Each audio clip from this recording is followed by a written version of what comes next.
ಗಂಗಣಪತಯೇ ನಮಃ.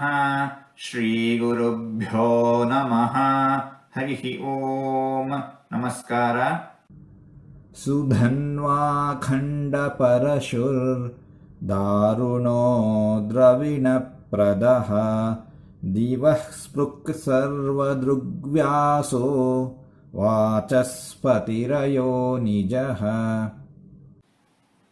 ಓಂ ಸುಧನ್ವನೇ ನಮಃ. ದುಷ್ಟರ ನಾಶಕ್ಕಾಗಿ ಚೆಲುವಾದ ಬಲಿಷ್ಠವಾದ ಬಿಲ್ಲನ್ನು ಕೈಯಲ್ಲಿ ಹಿಡಿದವನು ಭಗವಂತ. ಹೀಗಾಗಿ ಭಗವಂತ ಸುಧನ್ವಾ. ಓಂ ಖಂಡಪರಶವೇ ನಮಃ. ಭಗವಂತ ಪರಶುರಾಮ ಅವತಾರವನ್ನು ತಾಳಿ ತನ್ನ ವಿಶೇಷವಾದ ಕೊಡಲಿಯಿಂದ ದುಷ್ಟ ಕ್ಷತ್ರಿಯರನ್ನು ದಮನ ಮಾಡಿದ್ದಾನೆ. ಹೀಗಾಗಿ ಭಗವಂತ ಖಂಡಪರಶು. ಓಂ ದಾರುಣಾಯ ನಮಃ. ದುಷ್ಟರಿಗೆ ಲೋಕಕಂಟಕರಿಗೆ ಭಯಾನಕನಾಗಿ ಕಂಡುಬರುತ್ತಾನೆ ಭಗವಂತ. ಹೀಗಾಗಿ ಭಗವಂತ ದಾರುಣ. ಓಂ ದ್ರವಿಣಪ್ರದಾಯ ನಮಃ. ಕರ್ಮಾನುಸಾರ ಯೋಗ್ಯತಾನುಸಾರ ಭಕ್ತರಿಗೆ ಧನವನ್ನು ಸಂಪತ್ತನ್ನು ಕೊಡುವವನು ಭಗವಂತ. ಹೀಗಾಗಿ ಭಗವಂತ ದ್ರವಿಣಪ್ರದ.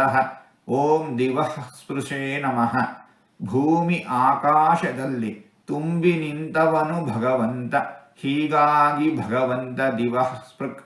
ಓಂ ಸರ್ವದೃಗ್ವ್ಯಾಸಾಯ ನಮಃ. ವ್ಯಾಸರ ಅವತಾರದಲ್ಲಿ ವೇದಗಳನ್ನು ಋಗ್ವೇದ, ಯಜುರ್ವೇದ, ಸಾಮವೇದ ಮತ್ತು ಅಥರ್ವಣ ವೇದಗಳೆಂದು ವಿಂಗಡಿಸಿದ್ದಾರೆ ಭಗವಂತ. ಹೀಗಾಗಿ ಭಗವಂತ ಸರ್ವದೃಗ್ವ್ಯಾಸ. ಓಂ ವಾಚಸ್ಪತಯೇ ಅಯೋನಿಜಾಯ ನಮಃ.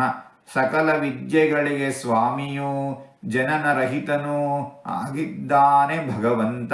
ಹೀಗಾಗಿ ಭಗವಂತ ವಾಚಸ್ಪತಿರಯೋನಿಜ. ಹೀಗೆ 4-6 ತೊದಲು ಮಾತುಗಳನ್ನು ಆಡಿದ್ದೇನೆ.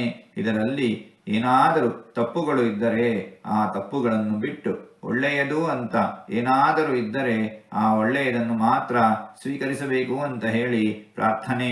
ಈ ನುಡಿಗಳನ್ನೆಲ್ಲ ಆಡಿಸಿದ ಭಗವಂತನಿಗೆ ಸರ್ವವೂ ಸಮರ್ಪಿತ.